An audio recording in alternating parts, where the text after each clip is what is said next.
Okay, it's 8:30 p.m. It's week 10, and we're at the end of this critical issues, crime scenes to conviction documentation. And as I said during week 1, I said it was going to go really fast.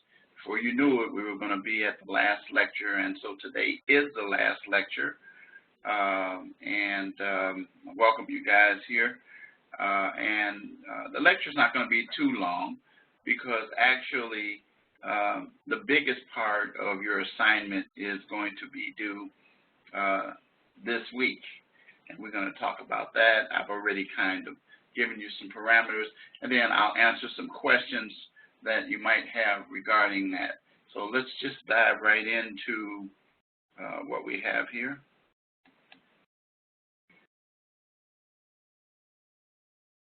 Okay, let me log into,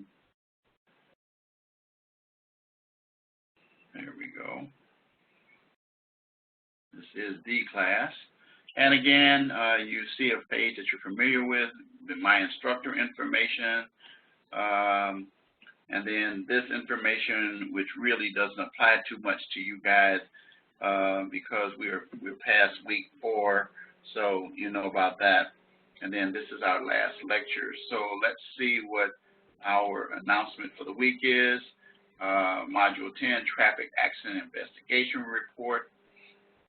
And you got reported in writing, section 6. I took out or had taken out, I presume they took it out, the reading assignment. Thank you, Bob, for bringing that to my attention about the fact that there was no Chapter 13 in our other publication. But you know what, though? I knew that, and every quarter I meant to do it, but then they set up a new process this quarter, so I sent it to personal support, and I think they took care of it and took it out. I took it out of my announcements. So you don't have to worry about that. Yes, the book only goes up to Chapter 12, and that all the chapters have been used. So basically, the reading is Chapter 6 in this publication. Then we're going to talk a little bit about crash and taking notes at the accident. You kind of know something about this already because you did your field reports. And then your discussion post talking about the accident. And that initial post was, of course, due Tuesday, and your reply post will be due this Saturday, coming up 11:59 p.m. And finally, your CJ project, do your police report on the crime incident, and then complete the writing skills quiz. Those will be your 2 assignments for this week. And so what I'm going to do is I'm also going to mention what's coming up in week 11, since we don't have a week 11. But first, let's just take a look at the course calendar.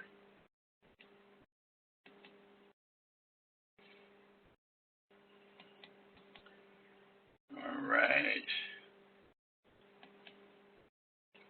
And here we are. This is where we are for the week, starting with Monday the 6th, leading all the way up to today, and then your reply post, and then your skills quiz, and then your final project, which I'll elaborate on a little bit more in a minute. But then, just for a few minutes, next week is it. It's a shortened week.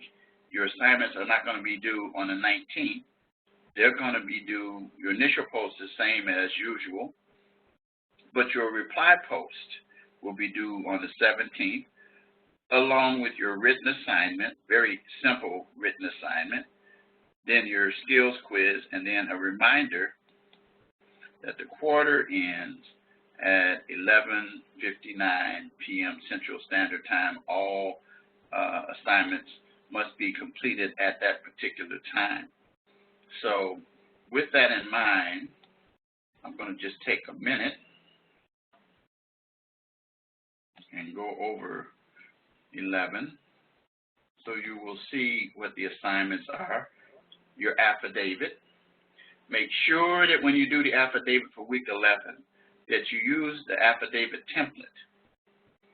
Just like I had cautioned people, and most people did do their drafts using the template that was in week 7 that I had indicated in the week 6 lecture, and then the week 8 lecture, somehow or another it fell through the cracks, so I ended up sending it later. But I covered in week 6 that exact thing that I almost repeated actually in week 8. So anyway, these are the facts that you're going to use for your affidavit. And then this is where you click on the template, and you will see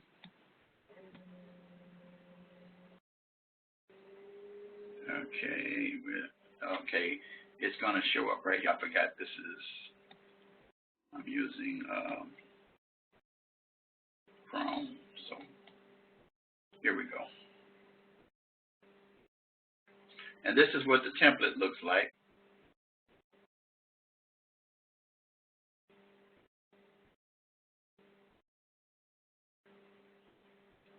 So as it opens up,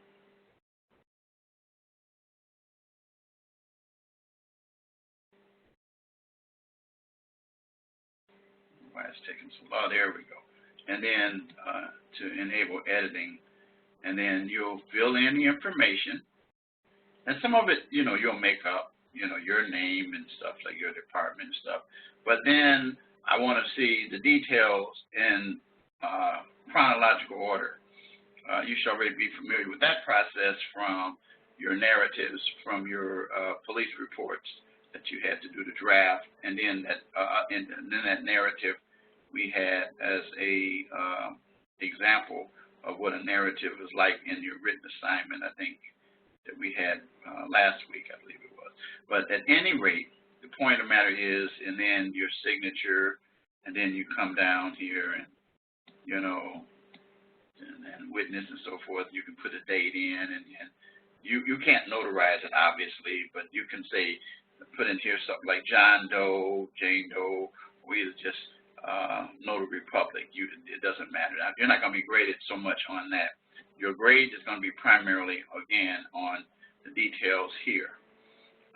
So that's how that works. So then we come back to, these are the issues that you're going to use.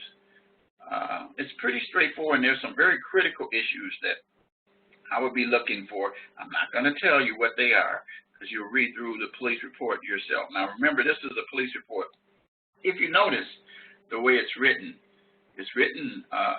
actually in the information chronologically. It actually takes all the way down, and this is a very good narrative, actually, of the police report.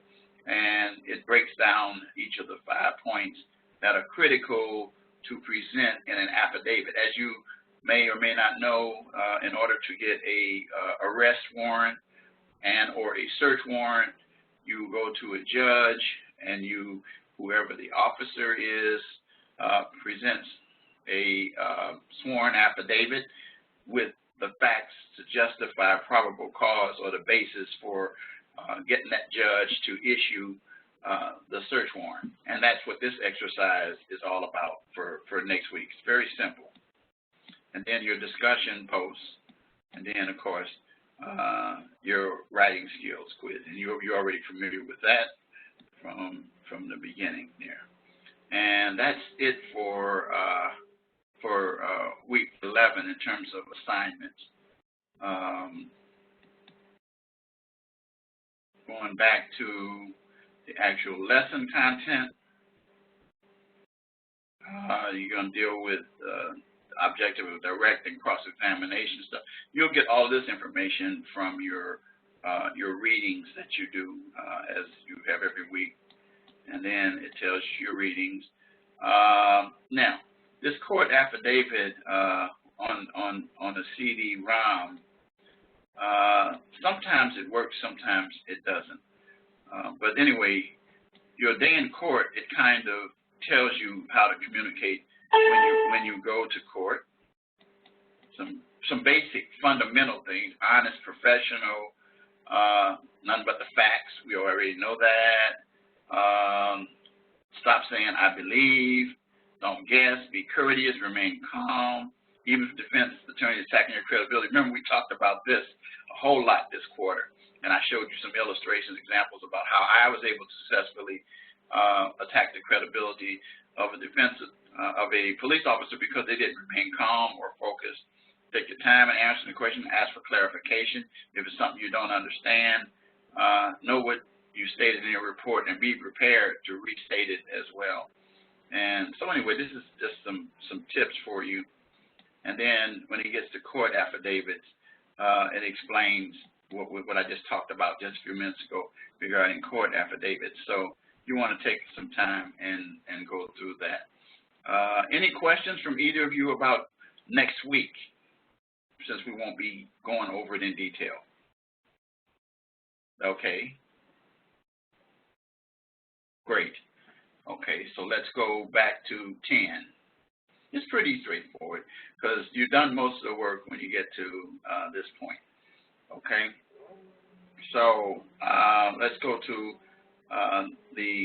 again, just for the last time, your assignment, your discussion post that you've done so well on, and then your quiz, and then your project. And then it reminds you from the original assignment in week 5. Do you recall what the original assignment was in week 5?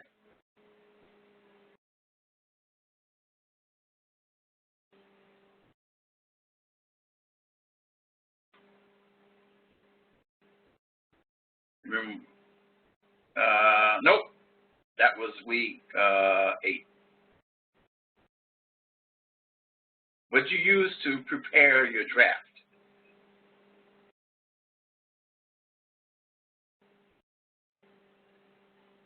There we go. Your field notes.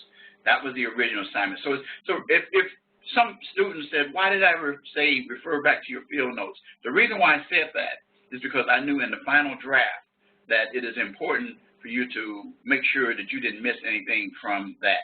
And there's sometimes some students left some critical things out. Even if I gave you 100, I still said that because I just suggestion to you to help you, because I knew, since I've helped put this course together and since I actually have been teaching it about 4 or 5 quarters, I know it by heart. I knew that they were going to lead you back to week 5, and then from that point, then it's talking about any evaluation guidelines presented by me for week 5, which we're past all of that. Then your formal requirements presented in week 8. See, that's when you did your police report in week 8. But remember, the template was in week 7. And then notes from your reading and study material. Now, somebody said, what does that mean? Notes from your reading and study material. Oh, that's only, okay, here's what that's about. I forgot, a student asked me about that, and now I realize where she got it from. When it says notes from your reading and study material, what we were talking about are things that had to do with week 5, that had to do with week 8, had to do with the materials that I presented to you. Remember, I gave you some material on two nice articles. One that was very helpful with how to prepare the report. Remember the who, what, when, where, whys, and how. We talked about those during those weeks. That's what, when we say notes from your reading and study materials that you might have gathered to help you focus and prepare your narrative very well. So that's what that point means. Now I know what she meant when one of the female students, she sent that to me. So now I know what she was talking about. Okay. So anyway, that's the assignments for this week. Now, let's go back to the lesson content.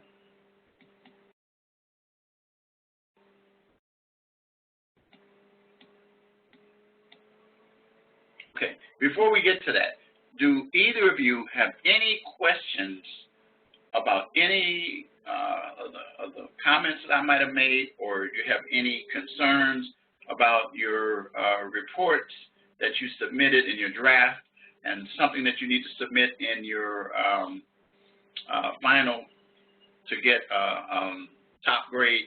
Do any of you have, or did I give, are you okay with that, with what you know already, or do you need some elaboration on it? Bob's okay. Adam said he believes he's okay. Okay, a little modification there. You're probably okay too. But anyway, just follow the instructions that I told you. There are certain things that, you know, like I said again, I won't go over what I told each of you specifically because I don't remember. And I'm not going to pull it up because that's private information between you and I for each of you. But the bottom line is that all my students, with the exception maybe two, were right on target. The biggest issue that I had a few people that didn't get was they missed that point of not using that template, and that using that time that I had to share, and I've shared this in previous lectures, to be sure to start on that cover sheet right away. Remember, you had some lag time. You had a lot of lag time between the time that you had to get your draft in and your field report. But the point of the matter is that some people waited till the last minute. I can tell that happened. Just make sure that one of the things I do say, and this is not necessarily for your benefit of each of you, but this is for everybody, that if there is no suspect, make sure that you eliminate that section. Don't create a suspect. And then stress in your conclusion that there is no suspect, that the investigation continues, something along those lines, and something to the effect that I recognize. And you know what? That's not an unusual occurrence for there not to be a suspect, or those kinds of things. Or, and the other thing that I'm really serious about is to make sure that you have covered the chain of evidence. I've commented many times about the importance of the chain of evidence, and you need to be aware of that, how the chain of evidence. A few students put some very brief information in there, and I look at that information and I see, okay, I asked the question. When I pick it up and I read it, am I able to, as a reader, determine that the items that you recovered are actually the items that I'm going to see that'll show up in court from your aspect, such as, let's say, for example, and I'm going to use this example. I'm holding up my phone here, okay? And with this phone here, if you got there and you said, oh, a Samsung phone was discovered at the northwest corner of the building. I picked up the, of course you wear gloves, remember, and stuff like that. You want to protect the prints and stuff, and you want to put it in a bag, seal it, and put your initials on it, and those kind of things. I even have had some people say they put the time on there, but I'm not dogmatic about that. But so then what you did with that, and then whatever the next, I saw a cigarette butt. I got that cigarette butt, and you know, took it and put it in a bag and labeled that you know, number 2. And here's what you're going to do. You're going to make sure that when you list those items, that you list them in the order that you found them. Don't say you found the cigarette butt first, and then in fact you found the phone first, and those kind of things. And that's very important. So then, after you have tagged those items, put them in the bag, then the next step for you is to get that evidence, take it in to whoever you turn it over to. If there's somebody in the field there that you turn it over to, fine. But most students, and I have no problem with this, said they took it and turned it into the evidence department at the police station or the agency that they're working for. So from that point, the integrity of the item is protected. Then that other person has the next leg. So to make sure, but you want to cover your leg in your report. So that's the thing that I want you to get used to and accustomed to, because you're going to be responsible for making sure that things are done right. I'll give you an example. In the O.J. Simpson case, I think it was Van Adder, Detective Van Adder, he recovered some shoes. And when he got those shoes, he took those shoes and he took them. And do either of you know what he did with them? You might not know. I covered the case and reported on it back in those days when I was a practicing attorney. But I saw the TV show, and they were accurate what they said that happened with those shoes. Do you know what happened with those shoes? Either of you? Okay, Bob. I'm not surprised that you don't. But do you know? Either of you? Okay, I did before. Okay. All right, in one of our earlier lectures, I did. He did. That's what he did. He put them in the trunk of his car. Now, that's fine.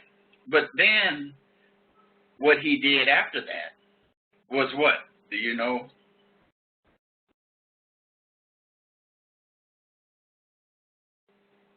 Yep. Very good. He kept them for a couple of days. And so then he turned them in. And that was brought up in court when he was on the stand.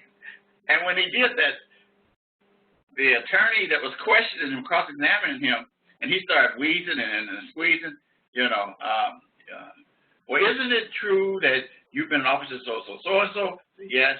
And isn't it your training that you are supposed to turn in that evidence right away? Basically, what has happened now is that the integrity of the item now is in question.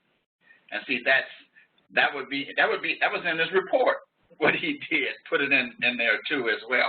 Of course, though, if he'd have put in his report that he took it to the station after that and then got on the stand and said it, then he would even look worse. The bottom line and point that I'm just trying to show you how the integrity of the item. So then the shoes came into question as to whether or not something had happened or could have been tampered with over the weekend in the trunk of his car. That's not a very professional approach. So that's the purpose for that, the chain of custody, and to make sure that you have included that in your report. You guys got it? You got that?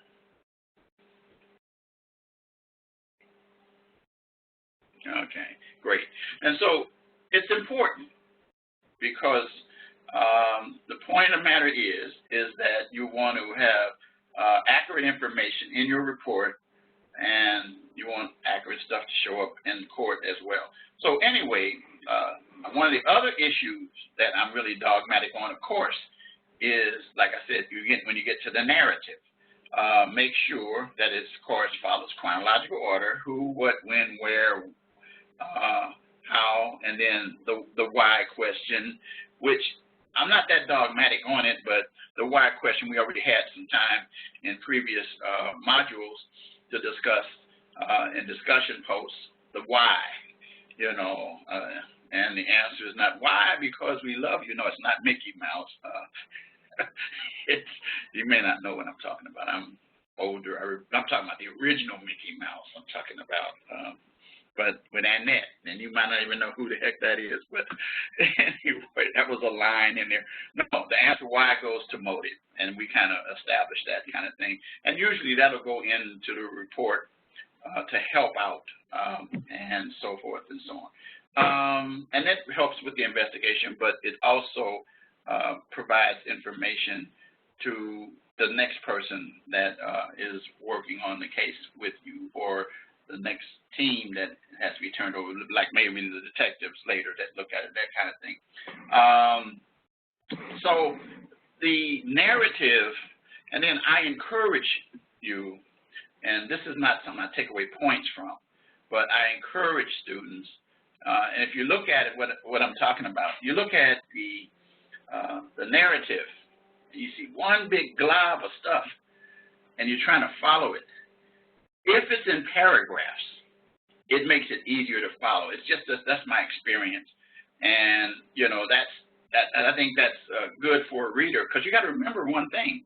Sometimes you're going to be called on to look at that report in court, and then you want to be able to go through very quickly, because if it's a long narrative, which narratives are usually pretty detailed, then you don't want to have okay, where am I? So when you have it in paragraphs and you're keeping the material in the paragraph that applies to the paragraph, then it makes it much easier to follow in answering those questions, the 6 questions, plus having them in chronological order. So it makes it easier. And then a sharp conclusion, what's next? What do you recommend next? And those kinds of things are what goes in your conclusion. Again, like I said, if there's no suspect, then that kind of thing there. Now, as far as some of the facts, some of the information on there, I already said it. If there's nothing in your field report, you can feel free to make up some of that stuff in there. But I will say this. Make sure your victim information, that's where you end up. If you don't have some details, you put it in. But my point that I'm going to tell you, victim, witnesses, and suspect, if there are any, make sure you have an adequate statement, that if you've got a statement from that particular individual. If there is no witness statement, because you can have a witness and you can have information, but you can point in there that the witness will make a statement at a later date. That's fine, but I need to know their information that you have about them. Then regarding the victim, you're going to have the same kind of information about the victim there, and the victim will usually tell you, what happened and so forth and so on, and you'll make notes of that. You should have done that in your field report, and you notice when you did your field report, I recommended that it be done in bullet, form. And the reason why is because they're short statements of detailed information that will help you to prepare. It's kind of an outline kind of thing. So anyway, so that's the essence of the things that you'll be focusing on when it comes to completing your final draft or your final police report. Any questions? Are we good? Okay, great. All right, so with that having been, that's really the key for the assignment for that week. So then let's talk a little bit about crash, this little thing here. Now, the report that you prepared for the project is a crime investigation, but and most of you, if you work at all in police departments or have been in an accident, you kind of know what the traffic accident investigation report is all about, and it details, what the incident was. And it's laid out chronologically, and it explains, what information was gathered from the field, and then it's put in the form of a report. And you'll see, and I'm not going to read this to you, but you could pick up details that are useful in the investigation report based upon this stuff here. This stuff right here is kind of somebody's field notes, and then they're going to produce a report about the traffic accident investigation. And so this is just something to help you. You're already oriented to this process because of what you did in week 5. And like I said again, and you are further oriented because of what you did with your draft. And now you're just fine-tuning it. By the way, once you're out there in the field and working, and actually there won't be no drafts, okay? Your field notes, I already told you before, are possible to be called into evidence to see if they're consistent? Or did you leave out an important or material fact from your report? And I already said, if it's not in there, that's why I said your notes have to be reviewed, and that's why I'm getting you into the habit of doing that, because when you become a professional, you're going to also do those kinds of things. The key thing is there should be some consistency and no contradictions at all in the field note and in the actual report. So this series of events here is somebody's field notes, and this is what the person did, and they got information that told them, and then they're going to put that in their actual report when they get it. So, and it's all about the actual crash and so forth. So that kind of thing. So, any questions about the crash thing?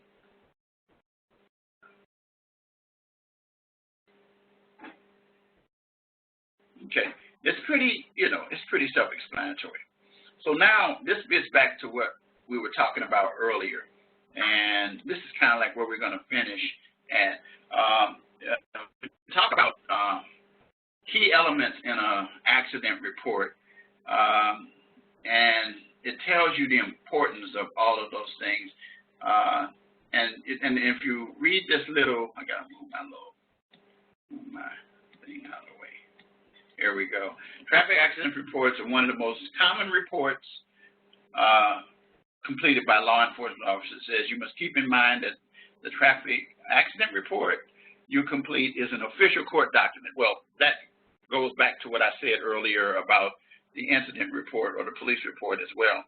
And this is typically the only document that records what actually occurred at the scene. That's why it has to be meticulous. Sometimes there are some supplementary documents, but these reports are typically the guidelines to determine who is at fault. And it's important that you have the details of all the information submitted in the report. So we look at stuff like the time, the date of the accident, some basic stuff that you already know because you're experienced now. Of course, the drivers that are involved, the vehicles, it's like a no-brainer, so to speak. The vehicles involved, obtain a complete description of the vehicle and, of course, the registration information. Who's the owner of the vehicle? That is informational, but it doesn't necessarily go to who's liable, but it's still informational.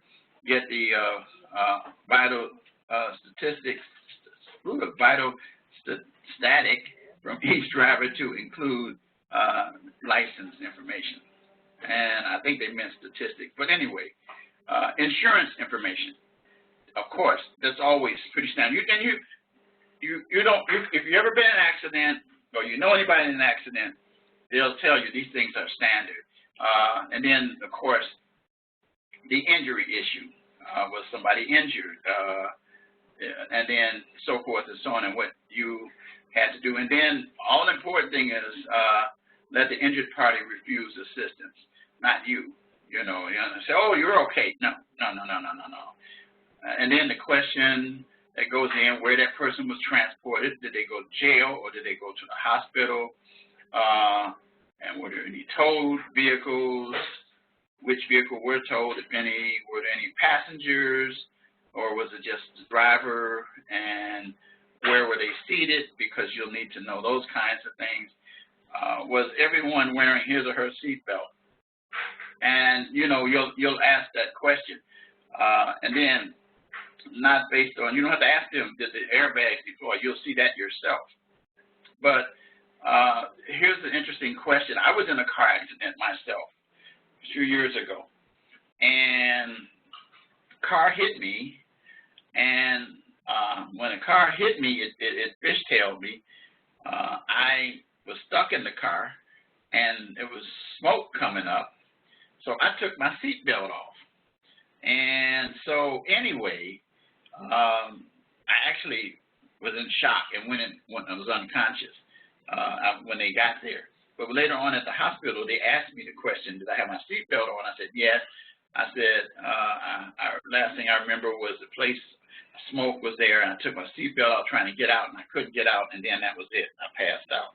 Well, they could almost discern from the way that I was hit that I had to have been wearing a seatbelt, otherwise I would have been projected out or either broken my ribs or something like that, or my head would have hit the windshield or those kind of things. So these are things that you're going to make sure that you have in there.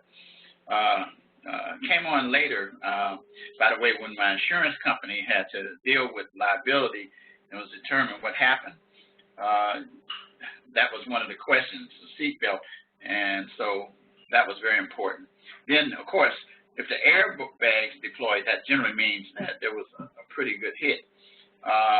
Were there any traffic devices? This person, by way of my accident, had run a red light, and that I was in the flow of traffic and so forth and so on. Fortunately, there were witnesses around who stayed around to provide information to some of these questions. What was the speed limit area? They put that in and so forth. Did anything illegal occur to cause the accident? Well, actually, yeah, the person ran the light and that kind of thing. Or they'll say, oh, the person was speeding. Those kinds of things there. You can determine that from a number of things, from skid marks to what witnesses share. There we go right here to the witnesses.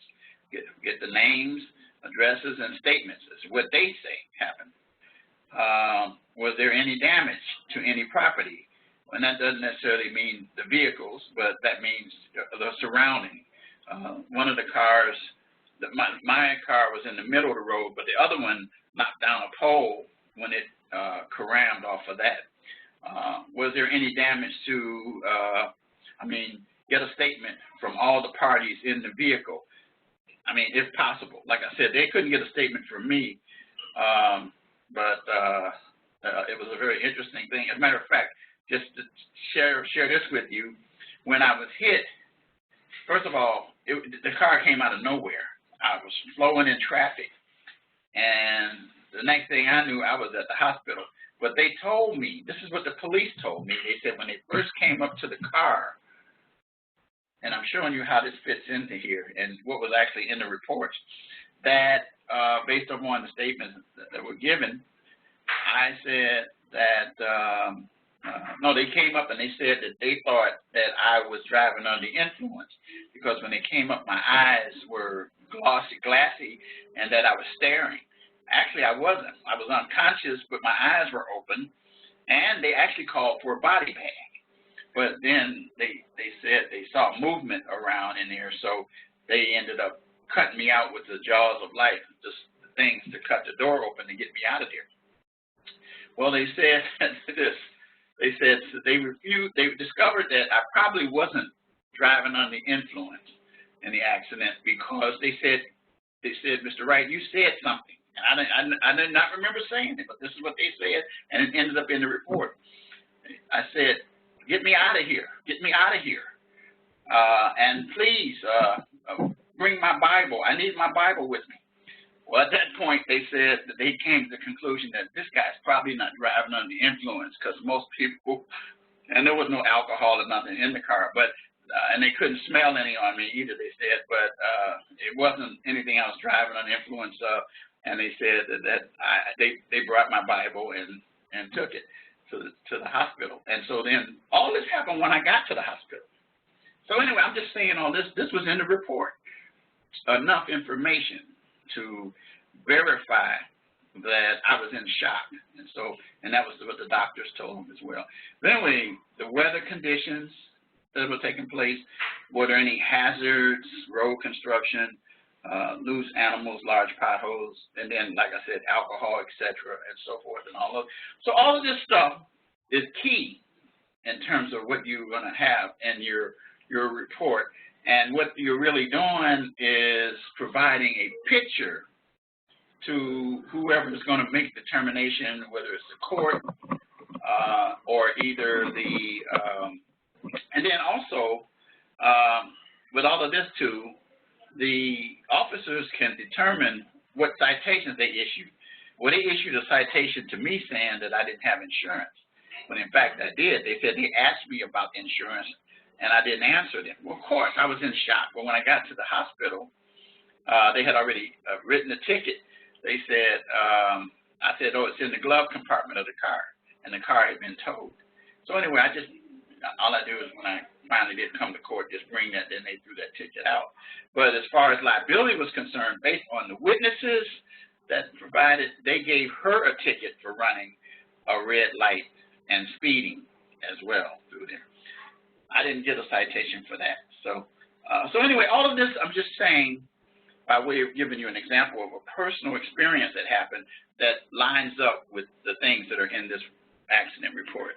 So you'll probably, find yourself doing these once in a while, or depends on, how often you're out there in the field as a beat cop and those kind of things, and so forth. So it's all not going to be the killings or the murders or the calls and things like that. You're going to probably get called to a lot of accidents. So, any questions? Okay. Okay. Yeah, it's pretty good to even go over somebody says, oh, I already know all of that. I says, go over it. Get your juices going and say, oh, I didn't think of that. Because when I started teaching this the first time, I thought about, oh, wow. I said, that's how they come up with all of this stuff. And the officers are taught. And see, I never knew that as an officer. You know why? Because when I was a part-time police officer, I was actually a prosecutor. Actually, I was a village prosecutor and village council, and I said the town was tough, and I'm not going to take the job unless I can carry a gun, and they sent me to the academy.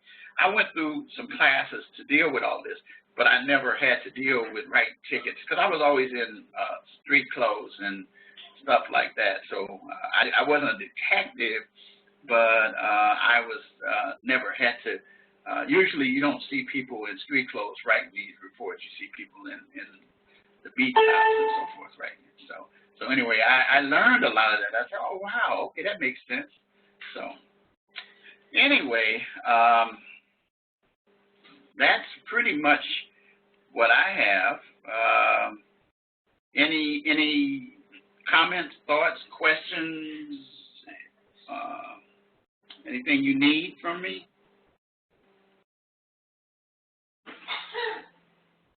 No? Okay. I like Adam's answers are always, I don't believe, and not at this time. Sounds like he already sounds like a police officer. Do you work in a police department? Yeah, that's true. Sound like a lawyer. That's how we are. We don't give any absolutes. No, you don't work in one. Okay, but sounds like you've had some exposure. You ever do any ride-alongs? Okay, that would compensate for that kind of thing, or if you have somebody in your family. I remember some of you guys do have them. But anyway, the point of the matter is we lawyers and people in law enforcement, after a while, you begin to be careful about the absolutes. You can be absolute about the time of day. You can be absolute about the day of the week and the year and stuff like that. But some stuff you're not. So, okay, well, it's about 9:13. I just want to say, first of all, thank you guys for coming out. I also want to say to each and every person who listens to this archive that it's been a pleasure teaching this class. I haven't had a lot of you guys in my lectures. I think, well, you'd know this anyway because you'd see it. I think, Bob, you've been to all of them, haven't you? Yep, that's what I thought. And then, Adam, you've been to a few, haven't you? Haven't you been to a couple, or is this the second one, or?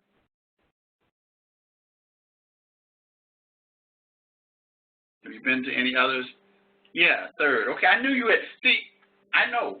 I almost know. And then, there was somebody else, Tim. But anyway, the point of the matter is that I'm committed to doing these. I said it before. I'll be teaching this class again next quarter. None of you guys will be repeating it. I don't really have anybody in my class that repeats this course too often. I had one person that did it, but that was because of an illness they had. But at any rate, it's because of the fact that this is a hands-on class. I said that from day one. And it's kind of almost like a independent studies type thing where we give you processes and I guide you, but at the same time, you're the one who actually going to do the stuff, present the information. Put yourself in the place of a police officer or a law enforcement officer, preparing the affidavits, preparing the reports, and things of that nature, field notes, and all of the information there. But it's been a pleasure. I really, really, really, really enjoy teaching this class. And I also want to say that I wish all of you guys the best in your professional careers. And I also say this, that if you need me, even after the class is over, and I've had a few students to take me up on it. I got at least 3 that are up in Minnesota now that are police officers, and a couple of them started in loss prevention, but one of them just recently, she sent me a message, and I wrote a recommendation, and she ended up getting hired for the job, and she posted. She's also one of my friends on Facebook, which, by the way, I always remind students.